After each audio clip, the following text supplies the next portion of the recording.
Bakal calon presiden 2024 dari Koalisi Perubahan untuk Persatuan, Anies Baswedan masih enggan menyebut nama bakal cawapres yang akan mendampinginya.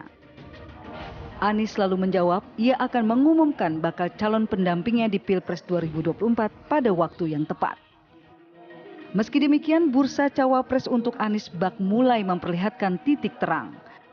Setelah sebelumnya, para kiai pesantren At-Tauhid Sidoresmo, Surabaya menyodorkan 5 nama, yaitu Yeni Wahid, Muhaimin Iskandar, Hovifah Indar Parawangsa, Mahfud MD, dan Agus Harimurti Yudhoyono untuk mendampingi Anies di Pilpres 2024. Kini nama-nama tersebut dikabarkan mengerucut menjadi 2 nama. Nama Yeni Wahid dan Agus Harimurti Yudhoyono diprediksi menjadi bacawa pres potensial untuk Anies Baswedan. Putri kedua dari Presiden keempat RI Abdurrahman Wahid alias Gus Dur itu digadang-gadang terus didekati Nasdem untuk dipinang menjadi bacawa pres Anies.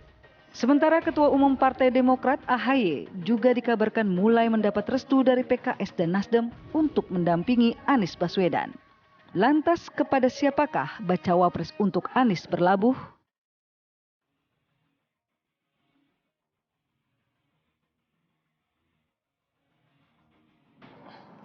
Ya kalau publik sih melihatnya memang alot ya. Dari pulang haji banyak yang menantikan kapan nih Anies Baswedan mendeklarasikan cawapresnya. Betul. Tapi sampai dengan saat ini masih mengerucut di 2 nama, AHY dan juga Yeni Wahid. Ya, tapi kok seheboh itukah nama Yeni Wahid ini dalam perbincangan di internal Koalisi Perubahan untuk Perbaikan? Nah, kita hadirkan narasumber pada pagi hari ini. Ada Bang Herzaki dari Partai Demokrat. Selamat pagi Bang Herzaki. Selamat pagi Bang Zaki. Apa kabar? Assalamualaikum. Terima kasih Mas. Waalaikumsalam. Sehat ya, Bang? Alhamdulillah sehat. Alhamdulillah. Oke. Ada dari Nasdem juga Bang Willy Aditya. Selamat pagi Bang Willy. Assalamualaikum. Waalaikumsalam. Pagi Arif Padi, pagi Rati, pagi Bung Pagi Bang Herzaki. Willy. Ayo semangat Bang Willy. Semangat. Saya ingin pertama ke Demokrat dulu ya Bang Willy. Ini Bang Herzaki perlu ditanyakan. Muncul nama Yeni Wahid ini apa sih? Malah dibahas sama Bang Jansen Sitindaun tuh di medsos kan. Tuh, Bang Jansen udah menulis loh di Twitternya. Ini adalah opini pribadi. Oh gitu. Ya kan opini pribadi boleh dong. Makanya politisi punya opini pribadi bebas. Tapi begini, kalau munculnya Mbak Yeni Wahid, kalau dari kami sih melihatnya baik-baik aja gitu ya. Hal yang sangat positif dalam konteks begini gitu ya. Mbak Yeni menyampaikan bahwa dia memiliki kedekatan dengan Mas Anies. Nah, ini hal yang positif. Bagaimana seorang Yeni Wahid ya, kita bicara NU Tulen nih gitu, karena beliau anak dari almarhum Gus Dur yang jelas-jelas adalah keturunan langsung dari pendirinya NU. Nah, bayangin nih, tokoh besar NU, ya kan, punya anak namanya Mbak Yeni Wahid. Dan beliau bilang dekat dengan Mas Anies. Jadi pihak-pihak yang selama ini mencoba quote and quote memframing seakan-akan Mas Anies jauh dari NU, bahkan anti NU atau ditolak NU, itu seharusnya gugur gitu. Siapa itu? Ya kan ada lah gitu kan, seakan-akan bahwa Mas Anies itu tidak bisa merangkul semua, dan kan ada kan framing yang macam-macam itu kan gitu. Nah, ini kalau menurut kami ya sangat positif. Nah, tapi gitu. beginilah, kita nggak usah terlalu jauh sampai ke sana ya. Tapi kan gini, kan kalau di Partai Demokrat kan satu nama AHY pendamping Anies Baswedan gitu. Ini siapa yang narik-narik nama-nama lain, bahkan mengerucut ke Yeni Wahid, ini siapa gitu? Nah, ini pertama di Demokrat ya, kita tidak pernah hanya menyodorkan Mas AHY, tetapi kita pernah diminta oleh baca pres untuk menyampaikan siapa calon terbaik gitu. Nah, kalau misalnya muncul Anies AHY, mesti diingat Anies AHY itu bukan Demokrat yang memunculkan. Siapa? Pertama kali bulan Maret 2021, saya masih ingat kenapa. Waktu itu lagi COVID, kita nggak pernah bahas mengenai pilpres, nggak bahas mengenai capres, atau di berbagai media waktu itu minta pendapat kita mengenai munculnya sosok Anies AHY untuk diusung. Padahal mesti diingat, nama Mas Anies ini nggak pernah masuk dalam daftar capresnya Demokrat sampai kemudian setelah kita di Koalisi Perubahan dan teman-teman Nasdem waktu itu mendeklarasikan Mas Anies. Sebelumnya nggak ada itu opsi itu, karena kalau di mana-mana kader itu Demokrat selalu bicara Mas AHY. Tapi kan harga mati kan nama AHY sebagai pendamping Anies Baswedan gitu. Oh, kalau kami nggak pernah menyebut harga mati gitu. Tapi bahwa memang kalau Demokrat komitmennya adalah kita ada piagam perubahan. Nah, kita ikuti aja gitu di situ. Ya, Mas AHY juga udah menyampaikan. Selalu nih, mohon maaf nih ya, ini sebelum saya ditanya, saya potong dulu nih kan. Masih ada pertanyaan lain kok. Sejak Oktober 2022 selalu ditanya, kalau misalnya Mas Ahy tidak jadi cawapres kan Hengkang begitu. nggak nih? Demokrat hengkang nggak kan begitu itu. ah. Pokoknya selalu ditanya. Jelas-jelas yang ada itu Demokrat berjuang untuk perubahan dulu. Iya. Setelah itu barulah Demokrat bersama teman-teman Nasdem dan teman-teman PKS membentuk yang namanya koalisi perubahan. Oke. Setelah itu yang ketiga barulah kemudian kita bersepakat, oh ini capres yang kita usung adalah Mas Anies. Jadi kalau misalnya disampaikan bahwa kita akan keluar dari koalisi perubahan, karena katakanlah tadi masalah cawapres, mohon maaf kita ini bersama karena atas nilai-nilai perubahan yang kita perjuangkan. Berarti tidak akan gitu hengkang loh. kalau memang nanti yang dipilih bukan AHY? Loh, kita ini dan perubahan adalah satu gitu loh. Oh, oke. Yang kedua, koalisi perubahan itu adalah bagian dari Demokrat. Demokrat adalah bagian dari koalisi perubahan. Tapi Jadi bukan dengar-dengar yang terpisah-pisah. selama ini menekan dari Anies Baswedan segera untuk ayo bilang Anies AHY begitu dari Demokrat kabarnya Bang. Oh, yang terus enggak menekan dong. ayo Enggak diumumkan nekan. Kita begitu. enggak nekan dong. Sebenarnya Enggak begini, kalau dari Demokrat tidak pernah berbicara Anies AHY umumkan. Tidak ada itu. Tapi Nggak ada. Yang ada adalah kita melihat Mas Anies Oke. terbaik adalah sebaiknya kita ingin agar sebisa mungkin selambat-lambatnya 6 bulan ini ada pengumuman capres dan cawapres deklarasi. Karena kan kita menginduk kepada piagam nih. Iya. Nah, di piagam kan juga disebutkan poin keempat itu bahwa tidak terlalu lama akan dilakukan pengumuman siapa capres cawapres dan dilakukan deklarasi. Iya. Sedangkan itu kan 14 Februari ya. Jadi kalau kita melihat bagaimana nih, ini kan pola pikir kita nih. Kita berhitung, kita dalami semua data dan fakta, kita Ya. cermati Berpacu bahwa dengan waktu juga. untuk bisa cross melampaui Mas Ganjar, Pak Prabowo, itu salah satunya adalah terkait dengan percepatan pengumuman oke. cawapres, pembentukan tim pemenangan. Ya. Ya kan kenapa? Perubahan ini suatu hal yang harus disosialisasikan secara Segera, intens. oke. Dan kalau udah dicapres cawapres dan tim pemenangan, itu akan jauh lebih optimal. Tapi lagi-lagi mesti diingat, Ya. kami juga punya komitmen. Sebelum poin keempat, ada namanya poin ke-1 dan ke-2 itu, bahwa cawapres sepenuhnya kita serahkan kepada Mas Anies Baswedan. Oke. Jadi kita ikutin. Baik. Nah, saya satu hal terakhir mengkritisi sedikit ya. Apa tuh? Ini judulnya bukan alotnya menentukan cawapres Anies. Jadi harusnya? Sebenarnya bukan menentukan lagi. Coba, apa tapi analisanya? lebih kepada kapan deklarasi atau mengumumkan. Jadi bukan jadi masalah. sudah ditentukan belum diumumkan Loh, begitu. Kan Mas Anies sudah menyampaikan, Oke. sudah ada dalam Serupahannya kantong tidak sama Mas namanya itu, Anies Bang gitu Zaki. loh. Oke, saya mau ke Bang Willy. Kalau emang bener-bener nggak alot menentukan cawapres Anies, ya umumin aja segera lah, udahlah. Bang gitu Willy, kan. tapi kalau saya sempat mendengar pernyataan dari Yeni Wahid di salah satu media, kabarnya sempat ada perbincangan dengan Surya Paloh, permintaan langsung. Kabarnya Yeni Wahid ini cocok nih mendampingi Anies. Benar nggak tuh? Berarti dari Nasdem berarti namanya Yeni Wahid ini jangan-jangan ya? Iya, dari Nasdem nggak Bang? Saat mendeklarasikan Mas Anies 3 Oktober itu standpointnya sangat jelas ya, bahwasanya kita mendeklarasikan Anies Rashid Baswedan sebagai calon presiden Republik Indonesia. Terkait dengan calon wakil presiden, kita sedari awal menyerahkan itu pada Mas Anies. Analogi yang sering disampaikan oleh Pak Surya ketika diwawancarai adalah ketika kita ingin burung itu terbang, jangan kemudian diikat sayap atau kakinya dengan beban, biarkan kemudian dia bebas memilih siapa yang akan menjadi pendampingnya, dan itu kemudian harus terbangun chemistry, tidak ada kawin paksa. Dalam konteks itu, bahwasannya ada komunikasi kiri dan kanan itu dilakukan oleh semua pihak. Bahkan di tim 8 pun kami waktu itu diminta oleh Mas Anies memberikan masukan, kami berdialog dengan beberapa tokoh, beberapa kandidat untuk kemudian saling melakukan eksplorasi. Begitu, Rati. Ya, tapi Bang Willy, saya perlu konfirmasi dulu begitu. Kita bersama-sama ada juga piagam apa namanya tadi piagam perubahan dan ada tim 8 begitu. Nah tapi sepertinya masih butuh nama-nama lain selain AHY kayaknya ya. Dan Nasdem justru malah mengusulkan nama-nama lain tersebut hingga mengerucutlah ke nama Yeni Wahid seperti ini. Arif Fadil ini memang luar biasa. Tembakan ini tembakan Biasa di luar Pak, saya biasa di luar. Jadi konteksnya adalah siapapun yang dipilih oleh Anies Baswedan itu kami semua akan sami nawa atau itu prinsip dari awal yang sudah kita bangun. Kenapa koalisi perubahan ini benar-benar adem, ayem, enak, lan kepenak gitu Arif Fadil, karena koalisi perubahan itu lahir atas kebutuhan bersama. Bagaimana perubahan itu menjadi agenda rakyat di pemilu 2024. Yang kedua, kami memiliki keinginan bersama atau kesadaran bersama. Jadi tidak hanya kebutuhan, tapi ada kesadaran bersama untuk bagaimana memenangkan ini. Dalam konteks ini, rasionalitas politik itu menjadi sangat penting. Anies sebagai figur perubahan yang tak terbantahkan, maka kemudian ketika dia harus running dalam konteks pilpres, satu, kemisterinya harus terbangun, yang kedua, play to win. Itu yang kemudian menjadi sebuah basis utama dalam proses kontestasi.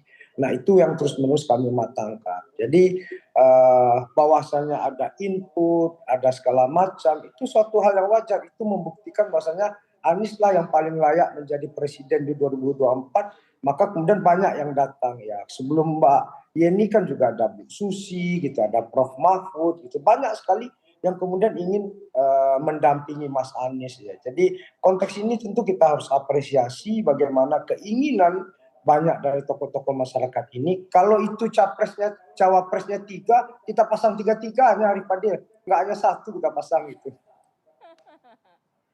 Bang Willy, tapi pertanyaannya kalau memang AHY ini masuk dalam kriteria pendamping Anies Baswedan, kok nunggu apa lagi begitu Bang? Tapi tahan dulu ya Bang, kita kembali lagi usai hal ini tetap bersama kami di Apa Kabar Indonesia Pagi. Oke, kembali lagi di Apa Kabar Indonesia Pagi. Saya menyambung pertanyaan ke Bang Willy. Bang Willy, apa sebenarnya ditunggu oleh Partai Nasdem begitu ya? Kalau memang sudah cocok, Anies AHY kenapa nggak segera diumumkan? Karena kata tadi Bang Herzaki ya ini kan butuh waktu untuk sosialisasikan perubahan kepada masyarakat. Ya, tentu kita sepenuhnya menyerahkan masalah pendamping itu kepada Mas Anies ya. Itu yang menjadi poin utama yang sudah menjadi kesepakatan. Jadi dalam membangun koalisi atau blok politik yang paling utama itu adalah kesepakatan apa yang disampaikan, itu yang kemudian akan dijalankan dan itu yang akan dieksekusi. Jadi masalah cawapres kami sepenuhnya menyerahkan kepada Mas Anies. Nah, terkait dengan kapan ini akan disampaikan, nanti kita tanya Mas Anies lagi kapan ini, karena kemarin Mas Anies sudah komunikasi juga dengan para ketua umum partai, sudah komunikasi dengan Pak Surya, Mas AHY, dengan Presiden PKS ya. Tentu momentum itu sangat penting, bagaimana presisi dalam menentukan deklarasi. Mungkin juga ini dengan dideklarasikan oleh Pak Prabowo, oleh PAN dan Golkar itu juga bisa menjadi salah satu trigger ya. Nah, tentu hal-hal seperti ini kita lihat. Nah, terlepas dari itu semua, Ratih, Arif Fadil, Mas Anies adalah capres pertama yang dideklarasikan ya. Itu yang kemudian menjadi poin penting ya ketimbang Pak Ganjar dan Pak Prabowo ya. Itu yang kemudian, dan kami juga koalisi perubahan untuk persatuan adalah koalisi yang pertama kali terbentuk ya. Jadi itu yang kemudian menjadi poin penting ya. Dan saya tentu kami di tim 8 insya Allah minggu ini akan mematangkan kapan akan dideklarasikan siapa yang akan menjadi pendamping Mas Anies ya. Setelah mungkin juga mengkonfirmasi ulang kepada ketua umum partai. Begitu, Rati. Mas Willy, siap nggak kalau misalnya Nasdem kalau lama ini mengumumkan siapa pendamping Anies, salah satu dari koalisi perubahan, Demokrat atau PKS bisa hengkang begitu, siap nggak? Ini kan tadi Bung Herzaki sudah jelasin. Kita ini kan datang atas dasar kebutuhan bersama ya. Nah, narasi-narasi yang ingin mengatakan oh ini akan dicopot, ini akan di-tackling, ini akan digagalkan, itulah yang kemudian menjadi sinyal yang paling kuat ya, sinyal yang paling jelas bahwasanya Anies lah faktor utama dalam kontestasi pemilu presiden 2024 ya. Kalau tidak seperti itu, kenapa orang risau, kenapa orang galau betul dengan eksistensi dan sepak terjangnya Anies Baswedan? Itu membuktikan bahwasanya Anies lah yang muncul, hadir di dalam aspirasi dan denyut jantung masyarakat rakyat Indonesia untuk memimpin Indonesia di 2024 ya. Sehingga narasi-narasi ini dicopot, ini tidak, ini itu terus dikembangkan ya. Saya kemudian ingin meneguhkan di sini bahwasanya kami setelah keliling ini melihat bagaimana memang aspirasi publik terhadap Anies itu besar sekali. Nah, Mungkin kita butuh kesabaran sedikit, ibarat puasa itu ini tinggal nunggu azan maghrib, nih sekarang sudah asar ya. Ya sedikit lagi insya Allah kita akan deklarasikan lah. Ini no big deal kok, itu bukan sebuah problem yang besar ya. Bahwasanya kita terus melakukan tadi yang dibilang oleh Bung Herzaki adalah bagaimana mematangkan struktur, bagaimana kemudian menyusun platform yang lebih detail gitu ya. Itu yang kemudian sekarang sedang kami lakukan. One for all for one kok, koalisi perubahan untuk persatuan ini. Oke. Bang, sebelum ke Herzaki, ini jawabannya sebetulnya sih nggak perlu bertele-tele nih Bang Willy ya.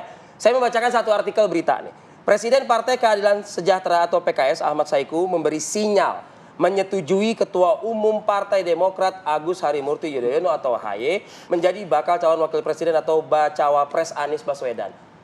Mudah buat PKS, kenapa sulit buat Nasdem? Bagi Nasdem kita serahkan pada Mas Anies, kan itu sudah komitmen dari awal ya. Nasdem tidak memberikan nama untuk calon wakil presiden sama sekali. Kita serahkan pada Mas Anies. Sami'na wa ta'na, begitu percayanya Nasdem dengan figuritas seorang Anies Baswedan yang akan menjadi insya Allah presiden di 2024 gitu ya. Jadi kita enggak ngerecokin Mas Anies, kita enggak cawe-cawe dalam ranah itu. Monggo Mas Anies tentukan siapa pendamping Anda dan masalah momentum kita rembuk bersama-sama. Begitu Arif Pagen. Siap. Siap. Oke, gitu ya. Tapi ini menarik juga saya tanyakan juga ya di artikel yang berbeda nih. Saya membaca dalam simulasi yang dilakukan oleh Lingkaran Survei Indonesia nih, Anies yang dipasangkan dengan AHY cenderung stagnan ya.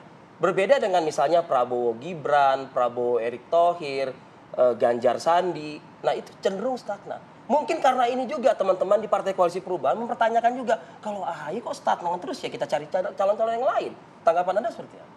Ya kalau namanya survei ya, survei itu sekarang bukan lagi beberapa. Ada belasan bahkan puluhan gitu. Nah sehingga yang paling penting bagi kita dalam melihat segala sesuatunya itu adalah mana kita bisa namanya triangulasi di antara berbagai hasil survei ini gitu. Itu satu. Tapi kan tentu kan jadi benar koreksi internal.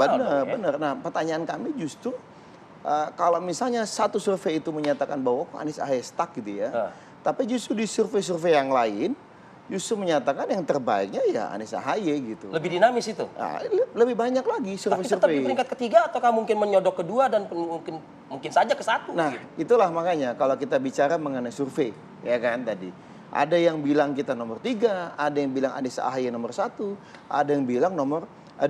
Tapi yang paling penting begini, kalau bagi kita ya bagaimana mencari formulasi terbaik sehingga dengan kemungkinan saatnya sudah jelas nih, ya kan ada Pak Ganjar, ada Pak Prabowo, dan ada Pak Anies kan gitu, udah 3 nih. Berarti kan sekarang bertarung nih bagaimana kita bisa lolos ke putaran kedua. Kan begitu dulu nih gitu. Kalau mohon maaf lah, kalau ada yang mau mengklaim bahwa pasti menang di putaran pertama, menurut kami agak nggak realistis gitu ya. Karena bagaimanapun kalau pemilu seperti yang disampaikan oleh Pak SBY itu hitung-hitungannya itu katanya sangat ilmiah dan rasional. Nggak ada rumus ajaib. Kerja keras saja katanya. Kerja keras, konsolidasi dan fokus. Nah yang disampaikan Mas AHY juga adalah bahwa saat kita keliling-keliling ke lapangan, ini Mas AHY ini kami mendampingi seringkali beliau, itu arus perubahan tuh kuat sekali. Keinginan akan perubahan tuh kuat sekali. Dan saat bicara mengenai figur perubahan itu Mas Anies gitu loh. Ini satu hal gitu. Nah yang kedua, Mas AHY ini selalu masuk di dalam figur perubahan tadi, entah nomor 2, entah nomor 3-nya. Lalu kita bicara mengenai dalam pangsa capres selalu 5 besar, pangsa cawapres itu juga selalu masuk dalam 3 besar gitu. Nah, tapi kalau bagi kami nggak maulah berbicara sampai ke belakang lagi nih gitu. Iya kan? Bagi kami bagaimana saat ini dalam 6 bulan tersisa konsolidasi dari koalisi perubahan ini benar-benar bisa semakin intens dan solid. Ini kita hampir setiap hari setahu saya, sekjen saya, Bang Teguh Rifki dan Mas Willy sama-sama anggota tim 8. Koordinasi terus. Nah itu koordinasi terus, komunikasi terus, meskipun memang semua tidak disampaikan kepada media. Dan kita juga terus mencermati situasi ini gitu ya. Kalau kami lihat lagi-lagi bagaimana saat ini pesan perubahan ini bisa semakin kuat dan melekat ke masyarakat. Kemarin mohon maaf nih, Mas AHY misalnya, kita Demokrat baru meluncurkan lagu, Mas AHY nyanyi lagu perubahan dan perbaikan. Ini sederhana mungkin ya, tetapi ternyata mengena dan cepat sekali, meluas ke publik, pesannya bisa lebih cepat Sampai, nah inilah upaya-upaya yang kami lakukan sejak sebulan yang lalu misalnya kan, kami konsolidasi di udara dalam konteks billboard dan baliho itu semakin masif kita minta kepada para kader dan kepada para baca. Sebelumnya kan udah itu sporadis. berefekkah nanti untuk peningkatan peringkat tadi tersebut? Elektabilitas. Oh iya tentu dong gitu. Oh, okay. Tentu karena gini, sekarang ini kalau kami cermati dalam beberapa bulan terakhir, salah satu isu utama dari koalisi perubahan ini, ya, pesan yang ditangkap oleh masyarakat adalah kepastian maju atau tidak gitu. Oke. Karena apa? Kok tidak kunjung ada cawapres, Ya. tidak kunjung ada tim pemenangan. Ya. Ya namanya kan mohon maaf nih, tadi yang disampaikan oleh Partainya di dalam digoda-goda. Kan ya, begitu. digoda-goda. Kan Ya. Bang Billy tadi udah menyampaikan tegas dan jelas. Kehadiran koalisi perubahan, kehadiran Mas Anies, ini ditunggu-tunggu oleh masyarakat. Ya. Dan sepertinya ada yang ketakutan benar gitu. Jadi adalah yang berupaya menghembus-hembuskan narasi, seakan-akan kita tidak solid lah, kemudian pecah lah, lalu kemudian Mas Anies ini kayaknya nggak bakal bisa berlayar. Misalnya nih, sampai sekarang pun tadi barusan ya kan, Bang Arfadi juga menyampaikan, mengusulkan tadi kan masalah Mas Anies dijadikan cawapres dari capres lah. Ini kan, ini contoh. Ini contoh. Itu kata beberapa pengamat. Benar, Ya. bukan kata Bang Arfadi, tapi masuk kata beberapa pengamat, masuk di media gitu. Sebelum-sebelumnya sudah ada. Jadi apa? Ini menunjukkan bahwa sosok Mas Anies ini punya deterrent effect yang luar biasa. Jadi menurut Oke, Anda Gitu loh. bukan hanya partainya tapi calonnya juga diusik-usik digoda-goda ya. Benar, nah, Oke. termasuk tadi kebersamaan, kemungkinan Anies Ahy yang sering bersama. Ini kan Ya. juga orang juga ya biasalah. Ya. Mohon maaf nih ya, mohon maaf banget. Berbulan-bulan Anies Ahy itu selalu tinggi gitu. Baik, Tapi baik. mendadak ketika sudah masuk beberapa bulan terakhir ini tidak ada kejadian politik luar biasa. Ya. Tidak ada hal luar biasa dilakukan oleh capres lain dan tidak ada kesalahan yang dilakukan oleh capres kami. Kok mendadak surveinya bisa drop gitu. Oke, baik. Nah, ini Oke, satu oke. pertanyaan untuk kita semua lah. Intinya ya. sih sebenarnya satu Bang Willy dan juga Bang Herzaki, digorengnya jangan terus-terusan digoreng Ya. gitu ya. Harus segera Dikukus. dikonkretkan gitu ya. Dikukus. Dan untuk makanan aja kalau sering-sering digoreng juga anyep rasanya nggak enak gitu loh. Bukan awet Oke, lagi gitu terima ya. kasih Bang Terima kasih Herzaki. banget. Ya, Bang makasih. Willy Aditya Mas terima Willy, kasih. terima kasih. Waktunya pagi ini. Oke, kita